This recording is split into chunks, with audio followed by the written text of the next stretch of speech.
श्री स्वामी समर्थ। तर श्रावणी रेसिपीमध्ये तुमचं खूप खूप स्वागत आहे। आज इथे आपल्याला बनवायचे खाज्या किंवा चिरोट्याला म्हणतात, अशा पद्धतीने स्वीट मध्ये आहे। खूप छान लागतं। फक्त 2 कप मैद्यापासून हे बनलेलं आहे।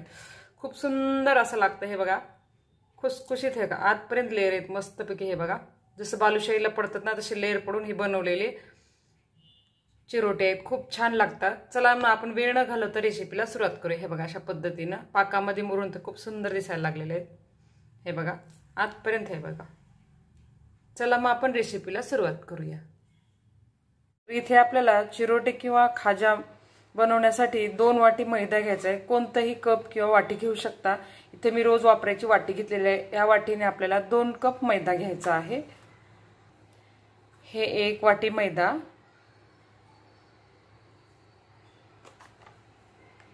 कोणतंही तुम्ही माप घेऊ शकता। त्याच वाटीने आपल्याला सर्व घ्यायचे, साखर वगैरे, म्हणजे व्यवस्थित असं होतं। गच्च भरून 2 वाटी मैदा घेतलेला आहे मी। तर चवीनुसार मीठ टाकून घ्यायचं मैद्यावरती। 2 वाटी मैदा आहे ना, तर त्याच वाटीने अर्धी वाटी तूप घ्यायचे, साजूक तूप। तूप किंवा तेल काही वापरू शकता। अर्धी वाटी तूप आहे। आता हे तूप हाताने व्यवस्थित असं सर्व मैद्याला आधी लावून घ्यायचंय। असं मी चोळून चोळून सगळं हाताने तूप लावून घेतलेलं आहे मैद्याला। हे बघा, अशा पद्धतीनं। आता याच वाटीत आपल्याला पाणी घ्यायचंय। जितकं लागेल तेवढंच पाणी टाकायचं, म्हणजे घट्टसर असा गोळा बनवून घ्यायचा आपल्याला। थोडं थोडं करून पाणी टाकायचं। थोडं थोडं करून पाणी टाकून आपल्याला याचा घट्टसर असा गोळा बनवून घ्यायचा। एकदाच पाणी नाही टाकायचं।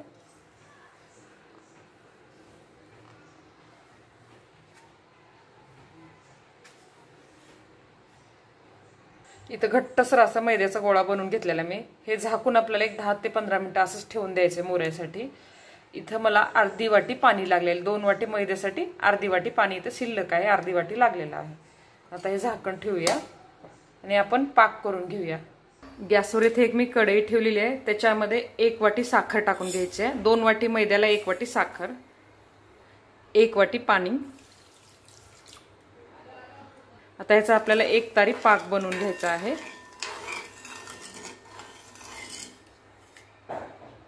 या पाकामध्ये 1 विलायची टाकूया। एक 5-6 केसरच्या काड्या टाकणार आहे मी। तुमच्याकडे असेल तर टाकू शकता, नाही टाकलं तरी चालेल। आता हे पाक आपल्याला असं ढवळत राहायचं साखर विरघळेपर्यंत। आणि उकळी आली की आपल्याला हाताने असा चिटकला ना की मग गॅस बंद करून घ्यायचा। जसा गुलाबजामुनला पाक करतो ना तशा पद्धतीने करा। छान आपली साखर विरघळी आहे, बुडबुडे यायला लागलेत। चेक करून घेऊया पाक तयार झालाय का। आणखीन थोडंसं 1 मिनिटभर आणखी होऊ द्यायचं, म्हणजे आपला पाक रेडी आहे। थोडासा असं बोटाला चिटकला की गॅस बंद करून टाकायचा। ह्या चिरोट्याला पाक जास्त लागत नाही, फक्त आपल्याला मध्ये बुडून बाहेर काढायचं असतं, म्हणून पाक वाया जात नाही। एवढाच पाक केला ना तेवढाच लागतो। व्यवस्थित असं माप आहे, तुम्ही एकदा नक्की करून पहा। आणखी 1 मिनिट झालेला आहे। आता चेक करून घेऊया।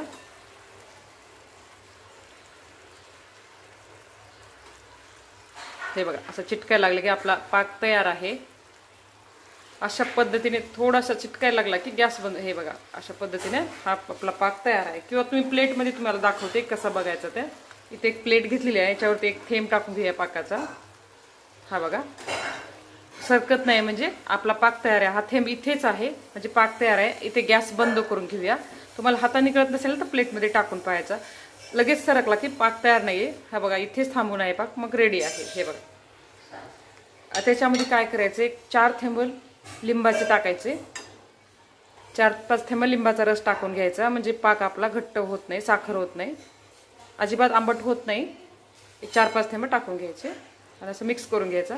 आता हा पाक बाजूला ठेवून देऊया। 20 मिनिटं झालेले आहेत। मैदा चेक करून घेऊया। इथं छान भिजलेला आहे। आता थोडंसं आपल्याला मऊ करून घेऊया।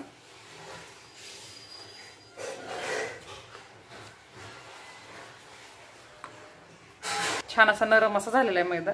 आता आपण सगळे ह्याचे छोटे छोटे गोळे करून घेऊया, जसं पोळीसारखे, छोट्या पोळीसारखे गोळे करून घ्यायचं।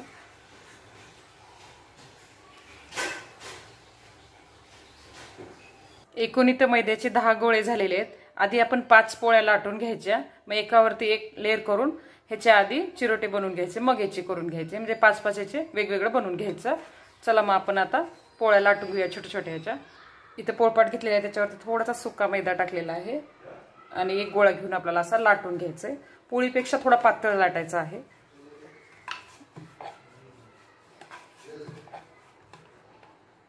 अशा पद्धतीने मी लाटून घेतलेले आहे, हे बघा.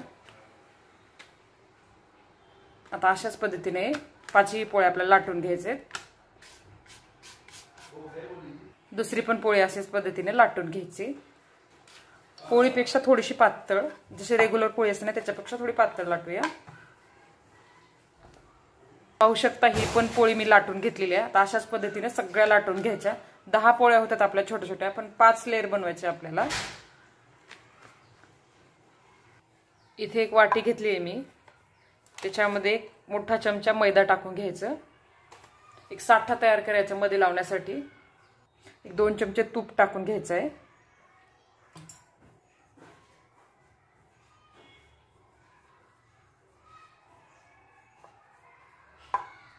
साठा थोडा घट्टच ठेवायचा, म्हणजे मध्ये लावण्याकरता पाहिजे आपल्याला. हे बघा अशा पद्धतीनं.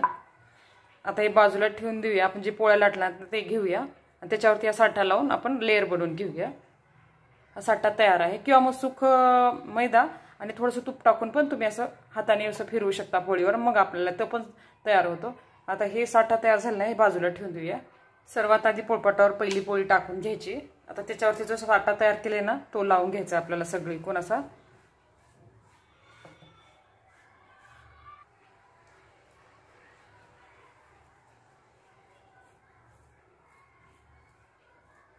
सर्व बाजूने व्यवस्थित असं लावून घ्यायचं साठा. मग नंतर आता साठा कमी पडत असेल ना तुम्ही नंतर बनवू शकता, जर कमी पडत असेल तर. आता दुसरी पोळी पण वरती टाकून घ्यायची आपल्याला. ही दुसरी पोळी आहे, आता याच्यावरती टाकून घ्यायचे आणि चांगलं हाताने असं दाबून घ्यायचं. हवा बंद करायची, कुठेही हवा जाऊ द्यायची नाही आतमध्ये. आता हे दुसरी पोळी टाकलेली आहे. आता याच्यावरती पण आपल्याला साठा लावून घ्यायचं. किंवा तुम्हाला मी सांगितलं ना सुकं पीठ आणि थोडंसं तूप मध्ये लावू शकता तुम्ही.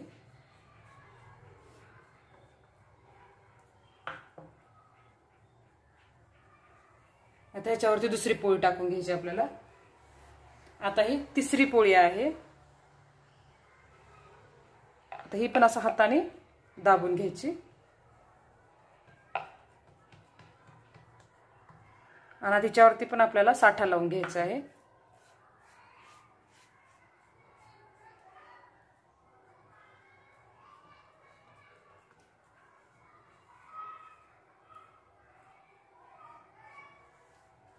सर्व बाजूने लावून घ्यायचं, म्हणजे लेअर छान येतात.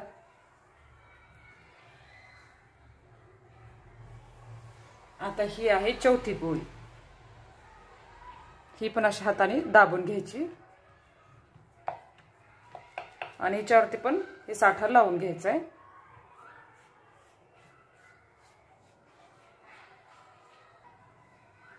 किंवा खाजा किंवा तुम्ही चिरोटे पण बनवू शकता. आता आपण याला कट करून घेऊया. आता हे चाकूच्या सहाय्याने कट करायचे.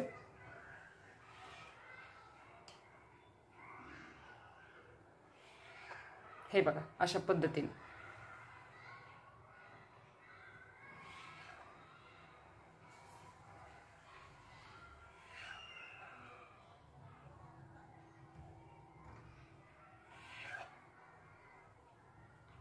हे झाले 5 पोळीचे चिरोटे.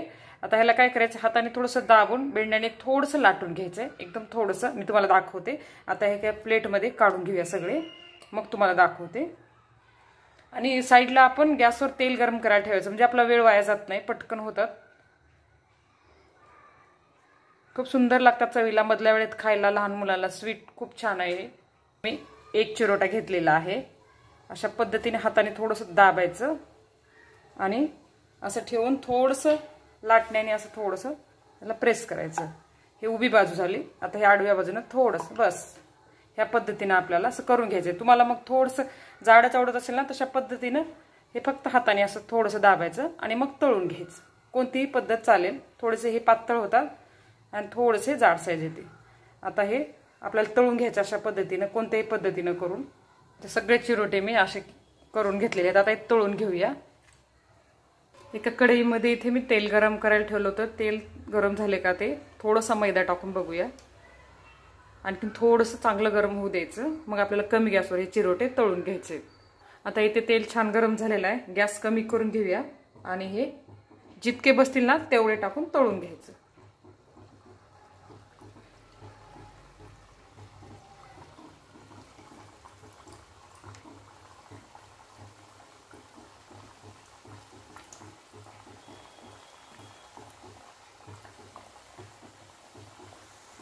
खालचा भाग तळला ना मग आपल्याला पलटून घ्यायचंय.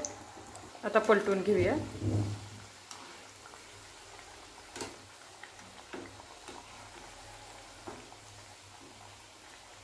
सोनेरी रंग येईपर्यंत आपल्याला छान तळून घ्यायचंय. गरम चिरोटे थंड पाकामध्ये टाकायचं, दोन्ही गरम नाही करायचं. आता छान हे चिरोटे मस्त तळत आलेले आहेत.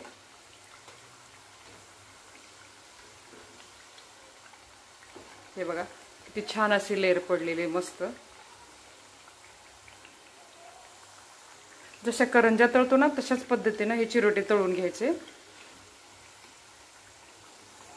बघा ह्या पद्धतीने मी तळून घेतले. आता हे आपल्याला पाकात बुडवून घ्यायचे. पूर्ण तेल निचरू द्यायचं. तेलाचा एकही थेंब मध्ये जाता नाही पाहिजे पाकामध्ये. आता हे पाकामध्ये आपण बुडवून घ्यायचे. अशाच पद्धतीनं बाकीचे पण तळून घ्यायचे.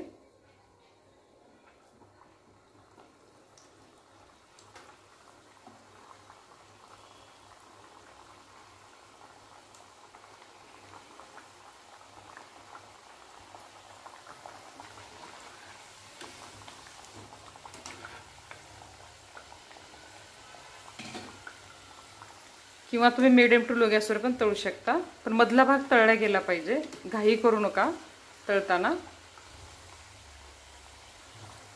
हे पण सोनेरी रंगावर मी तळून घेतले. आता हे पण काढून घेऊया आणि अशाच पद्धतीने जे बाकीचे राहिलेले चिरोटे ना ते तयार करून घ्यायचे.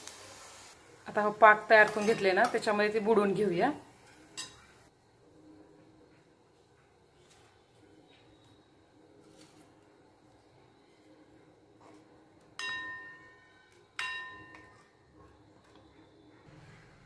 आता असे बुडवून खालीवरी करून आपल्याला असे हे चिरोटे बाजूला काढून घ्यायचे. जेवढे बसतील तेवढे टाकून आपल्याला पाकामध्ये बुडवून घ्यायचे.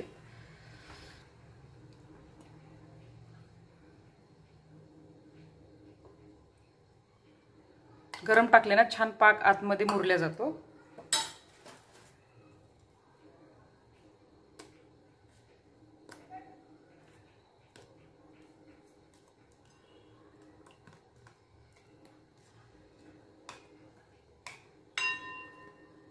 काही सेकंद असं मध्ये ठेवायचं म्हणजे पाक आतपर्यंत जातो.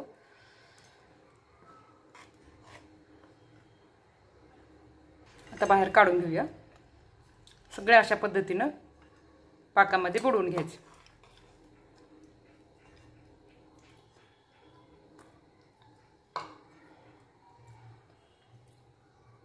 अशाच पद्धतीने सगळे चिरोटे आपल्याला बनवून घ्यायचे. आता बाकीचे राहिलेले बनवून घेऊया. आता जे बाकीच्या राहिल्या मी पोळ्या लाटून घेतलेल्या आहेत. आपण 5 पोळ्याचा केलं तर चिरोटा, आणखीन 5 पोळ्या आहेत.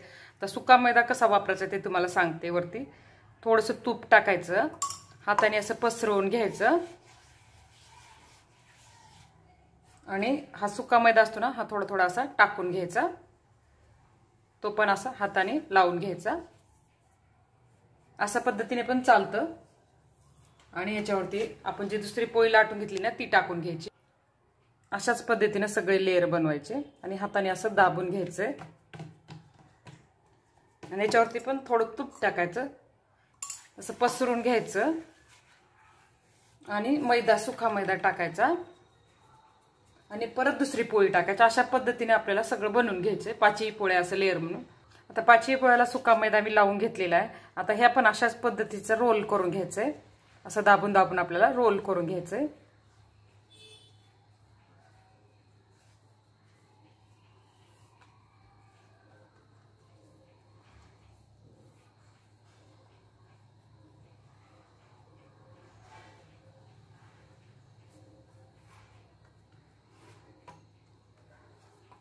जसे आधी केलतो ना तशाच पद्धतीने आपल्याला याचे चिरोटे बनवून घ्यायचे।